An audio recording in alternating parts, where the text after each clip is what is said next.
My dear brothers and sisters, we were having a Bible study on different chapters of the book of Exodus, and we had completed yesterday chapter 28 of book of Exodus, and we were discussing about the prophecies about the New Testament priesthood, which is written in the Old Testament. There are prophecies about the New Testament priesthood in the Old Testament. So that is what we discussed yesterday. And today, in a special way, we are discussing about the book of Exodus, chapter 29. Chapter 29. And this chapter has got a speciality again. This is where the ordination, almost similar to the present ordinations in the Catholic Church, similar ordination ceremony is taking place. Ordination of the priest. That is what is written there. Ordination of priest. So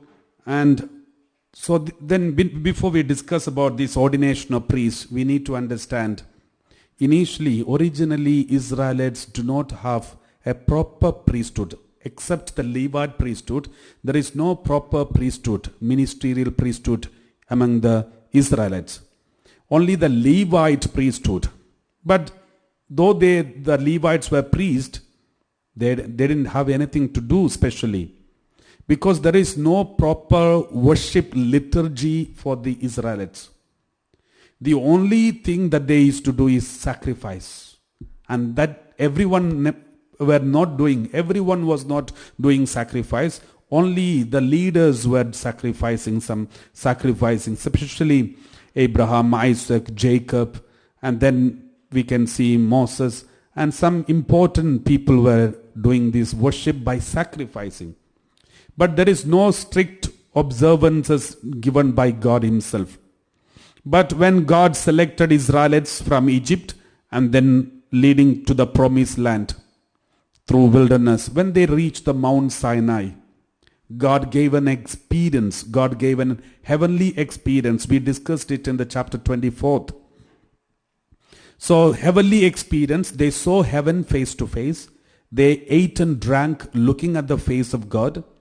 So, and then God said, according to the pattern that you have seen, you have to prepare the tabernacle.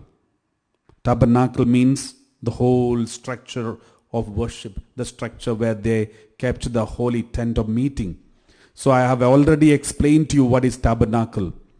So God told them to make the tabernacle first. And then second, the two things God asked Moses to do after the Mount Sinai covenant and Sinai God experience. God told Moses to do two things. One is to make the tabernacle, prepare the tabernacle.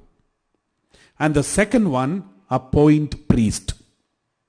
So two things are very important for God before they enter into the promised land. So God said, prepare the tabernacle. Tabernacle means the pre-shadow of the Jerusalem temple. So how the temple should be, and that is already prepared in the form of tabernacle.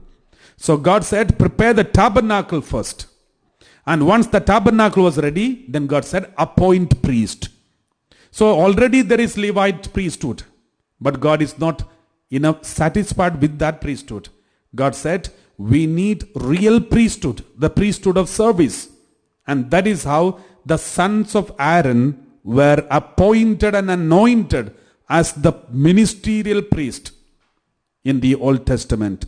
The Levite priests are only supporting priests. They are just assisting the main priest. Like the Levite priesthood is the pre-shadow of the deacons of today. Diaconate or deacons. And the ministerial priesthood is the pre-shadow of the presbyters or the elders in the New Testament. They are the ministerial priesthood who is doing the ministry of the priest. So this is very important for us to know, my dear brothers and sisters, because you can see the connections between the Old Testament and New Testament. So as I told you already, God is teaching them how to worship Him.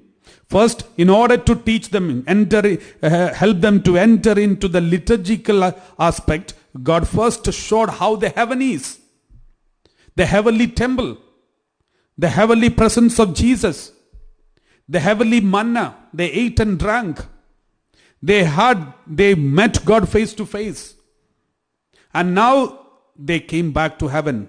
We don't know how they went to heaven spiritually, or it was a vision or a God experience, or heaven came down. We have no clue. We don't know anything much about it. But we know that they had a heavenly encounter on Mount Sinai. And they saw God, and they saw many things in heaven. And they ate and drank in front of God, beholding God's presence. They saw face to face with God, and they ate and drank. And after that, God is teaching them how to worship. Because first God made them worship God in heaven. Now God sent them to this earth and said, now I will teach you how to worship, how to do the worship. This is very important, my dear brothers and sisters. So all the worship that they did is a heavenly worship. What they were supposed to do in heaven, God taught them here on earth. And they did it here on earth. And in the book of Revelation, we see one day we will go to heaven and we'll do the same thing. So whatever that they have seen on Mount Sinai, the heavenly encounter, that is in detail written in the book of Revelation.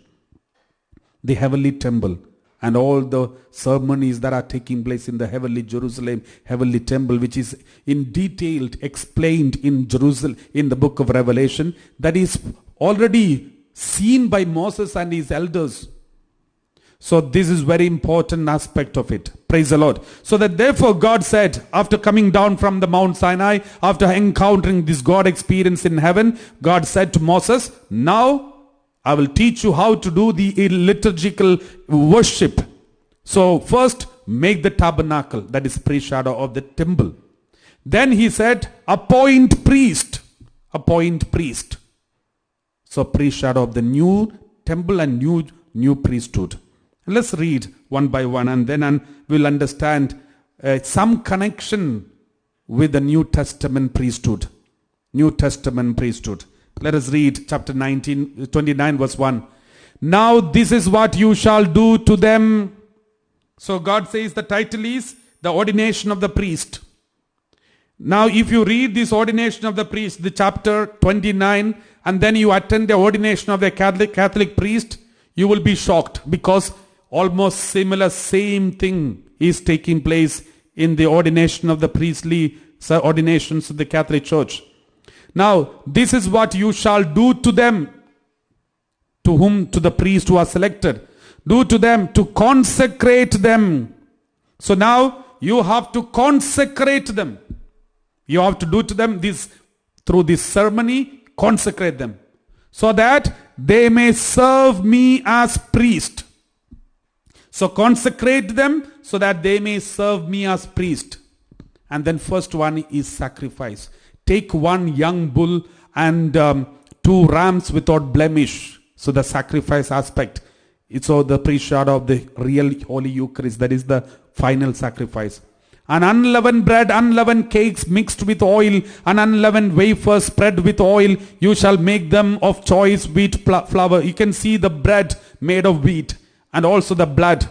So we can see it is a pre-shadow of the Holy Eucharist. And then verse 3. You shall put them in one basket and bring them in the basket and bring the bull and the 2 rams. And verse 4. And then you shall bring Aaron and his sons to the entrance of the tent of meeting and wash them with the water. So one of the ceremonies, in the Old Testament, during the time of Jesus, anybody who enters inside the temple, and if you see anyone washing their feet and washing their hand, is a clear sign he is a priest. He is going to serve at the altar. If anybody wash their feet or wash their hands and then in the temple, then you can 100% come to the conclusion that is a priest who is going to serve at the altar. So that is how, because that is one of the important role of a priest. And that is the important role of, and that is an important action that every priest has to do before entering into the temple. And that is why when I showed you some time back the tabernacle, the picture of tabernacle, you can see that sacrifice altar and next to that there is a water basin. And that water basin is kept there for every priest to come and wash their feet and hands, and sometimes even head. So it's a symbol of washing the whole body. Because what God said, wash them with water. Wash the whole body with the water. Praise the Lord. Then verse 5. Then you shall take the vestments and put on Aaron the tunic, the robe, the ephod and the breastpiece, and gird him with the decorated band of the ephod. There is a outer mantle, a cloth like this, but it is in different form, and it is tied here. And there is inside there is another cloth, and there is another cloth. There is something, a sash around here, around the waist, and then you shall set the turban. There should be a turban on the head. You can, if you look at these vestments of Aaron and look at the vestments of a bishop, almost same. So, and this is how God said, make this, the high priest should be like this. That is why all the bishops are, acting as the role of the high priest. We know Jesus is the high priest in the New Testament. In the Old Testament, there is only one high priest, that is Aaron. And there was one leader who mediated between God and human being, Moses. In the New Testament, the only one leader, one mediator, that is Jesus Christ. And Peter, as the head of the first among all the equals, he is also known as the high priest. And there is a difference between Old Testament high priesthood and New Testament high priest. New Testament, there is only one high priest, that is Jesus Christ, but all the other disciples, apostles and the disciples, the elders, they all participate in the high priesthood of Jesus Christ. That is what we call persona Christi. They all act as a person of Jesus Christ. Therefore, there are no, when we see so many bishops, doesn't mean we have so many high priests. We have only one high priest, that is Jesus Christ, is extended in the form of these bishops and priests. So they all are persona Christi, one priesthood, one Jesus Christ, one high priest. But all these bishops and priests stand in the place of Jesus Christ. That is the difference between the Old Testament and New Testament. Because we have only one high priest. Praise the Lord.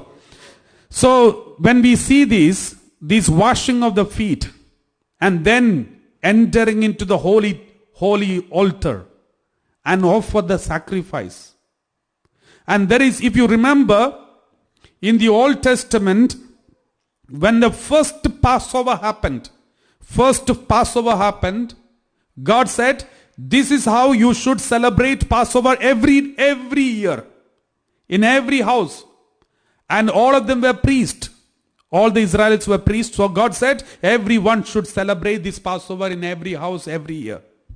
But after some time, they committed sin of idolatry by worshipping a golden calf. And God said, now only the Levite priest, the sons of Aaron, only they should worship, only they should offer the Passover. Not everyone is allowed to do Passover. But God said, the duty of the priest, how did God announce the duty of the priest? He said, we read like this. We read Exodus chapter 12 verse 14. Exodus chapter 12 verse 14. God said, when the Passover was finished, God said, this day shall be a day of remembrance for you. Do it in remembrance for you. When? As a perpetual ordinance. Every generation, every year, do it in remembrance. So that is the command God has given to priest. This do it in remembrance, this command initially given to all the elders in every family. But they lost their priesthood. They didn't lose their priesthood, but at the same time, God took this responsibility from them and gave only to the Aaron's priesthood and said, now only these priests will be doing it in remembrance of the Passover. So when God says, do it in remembrance, that is meant, it is a command for the priest to do the Passover. It is a command for the priest to do Passover. Initially it was meant for everyone, but because of the idolatry, it was taken away from them and given only to the sons of Aaron, a ministerial priesthood. Only for them, those who are having ministerial priesthood, they should do it in remembrance. So remember these two important points. One, any priest who goes for sacrifice, the moment you see them washing the hand or washing the feet, is a sign that they are appointed priest. They are going to serve at the altar. Second, this is when God tells anyone, do it in remembrance about the Passover, that is only a command only to the priest. Because this command was given to the priest, Aaron's sons, by God. So now in connection with these, keeping these 2 points, main 2 points in mind, let us remember about the Last Supper. When Jesus celebrated Last Supper, that is the New Testament sacrifice. We know the Eucharist, the New Testament sacrifice. And on the Last Supper, that is the Maundy Thursday. On Maundy Thursday, we celebrate the feast of the Last Supper. We feast of the Eucharist and also the feast of the priesthood. Why feast of the priesthood and feast of the Eucharist? Because that is the beginning of the first Holy Eucharist is taken place. So it's a feast of the Eucharist. Why this is a feast of the priesthood? Because that is the day Jesus officially announced the priestly ministry of the apostles. How?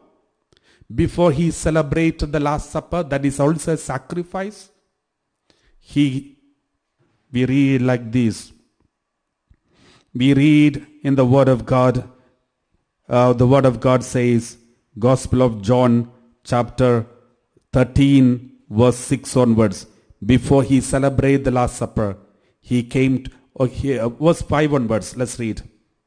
Then he poured water into a basin and began to wash the disciples' feet and to wipe them with the towel that was tied around him.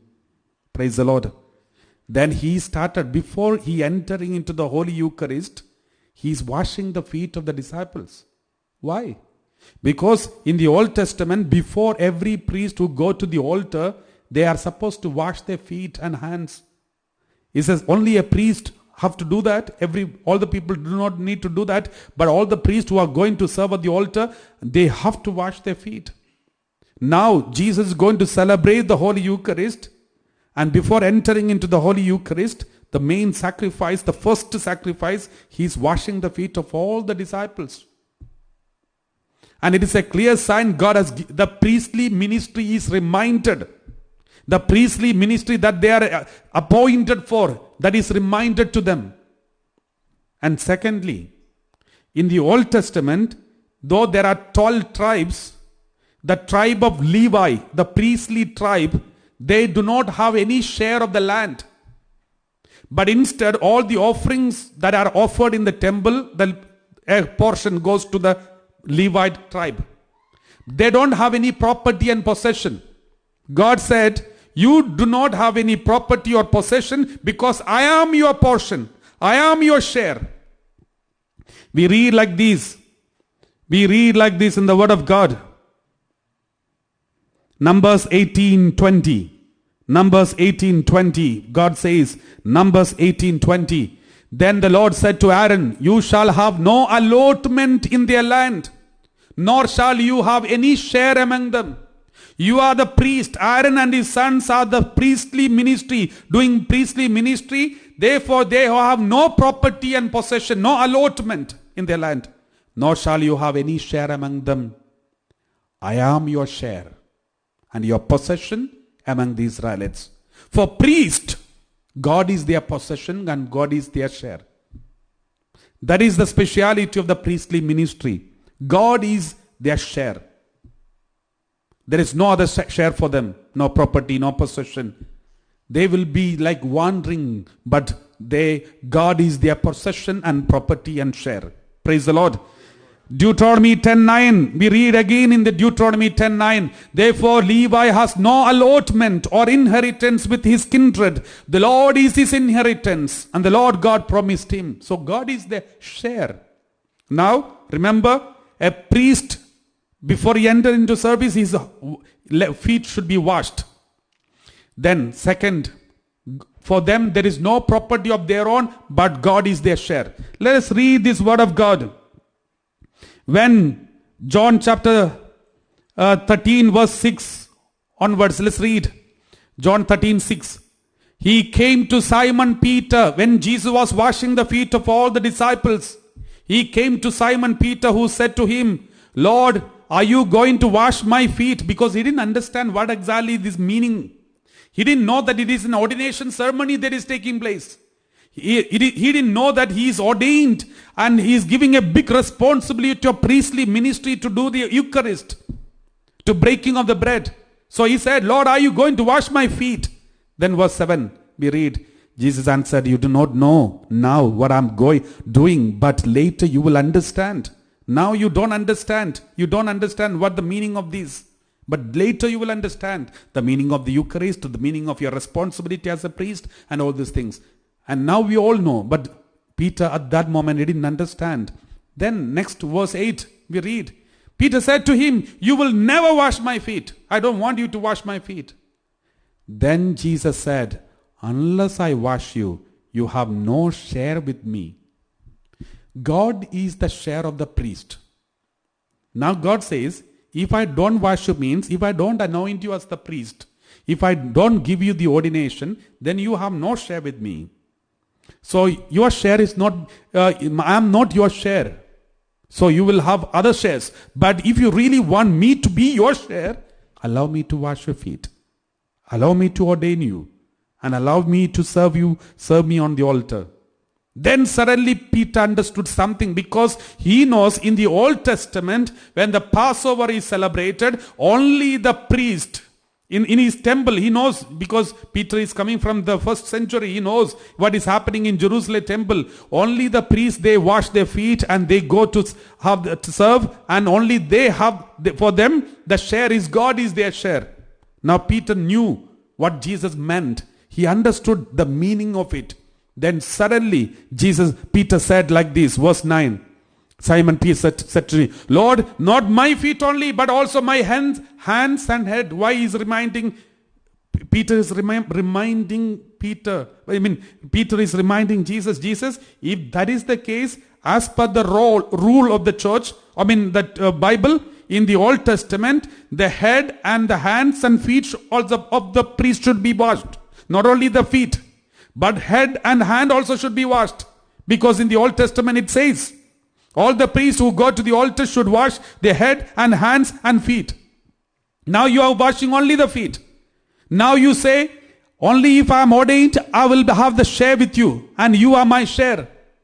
And then Peter said, if that's the case, please wash me. Wash my head, my hands and feet. Then Jesus said to him, one who has bathed does not need to wash except for the feet, but is entirely clean. And you are clean, though not all of you. Now, my dear brothers and sisters, Jesus is telling him that different sacraments. Once you have received the baptism, the first step, now you don't need the whole body washing, but only the feet, the daily cleansing.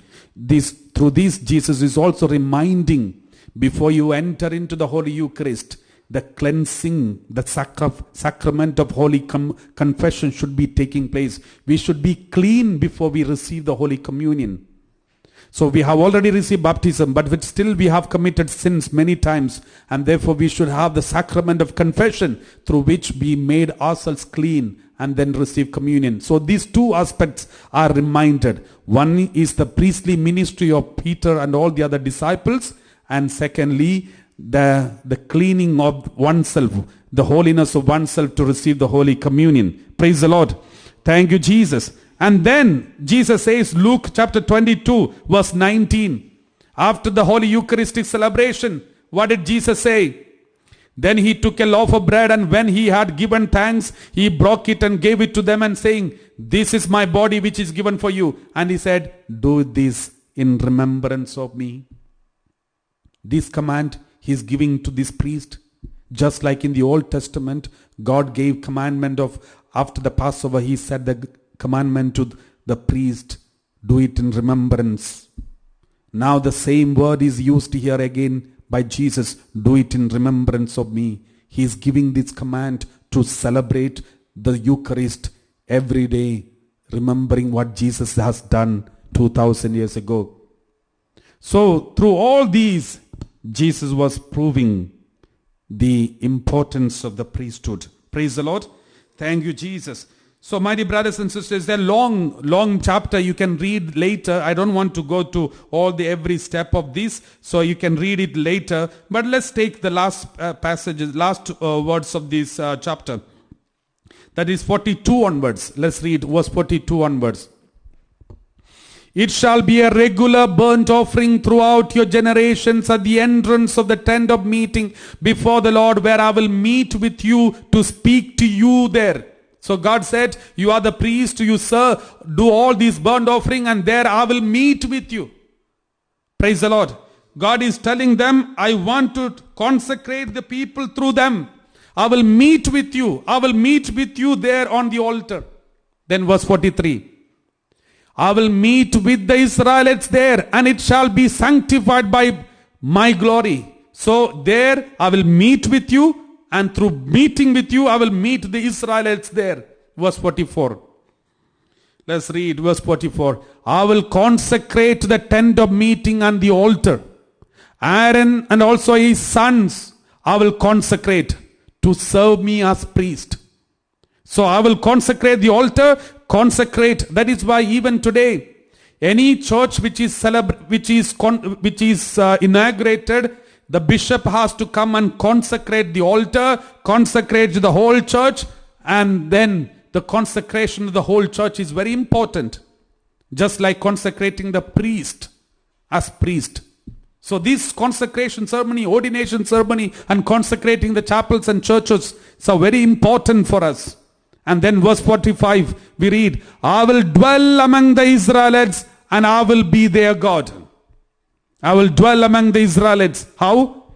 Through all these consecration, through the holy altar, through this tabernacle, and to whatever that is liturgy that is taking place in the temple, and through the hand of this priest, I will dwell among the Israelites, and I will be their God.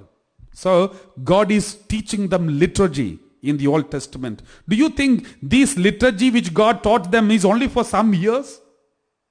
Only for some years until Romans came and destroyed the Jerusalem temple? No way. If God has started something, He said it's a perpetual ordinance. Eternal ordinance. Then how can we say now no more priest, now no more temple, now no more sacrifice, now no more liturgy? Just come and clap our hands and sing and worship and go back home. This won't work. This is not what God has established. If you truly study the Bible, we will understand the meaning of it. Many people are conveniently hiding this truth. Conveniently closing their eyes and pretending as if there is nothing like this.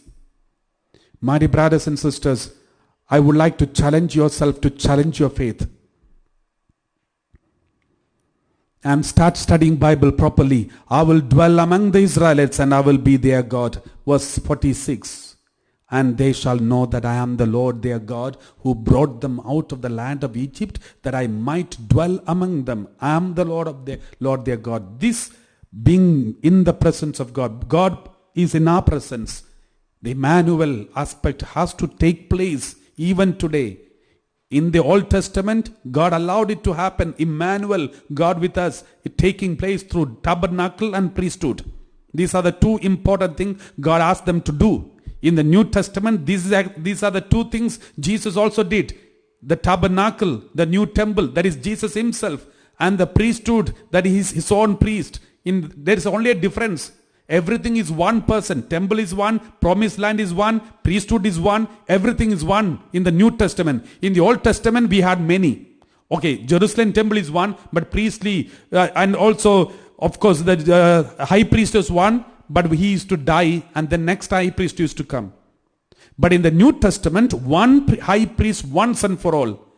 Bishop, priest, everyone is participating in the priestly duty of this high priest. And then one temple, that is Jesus himself.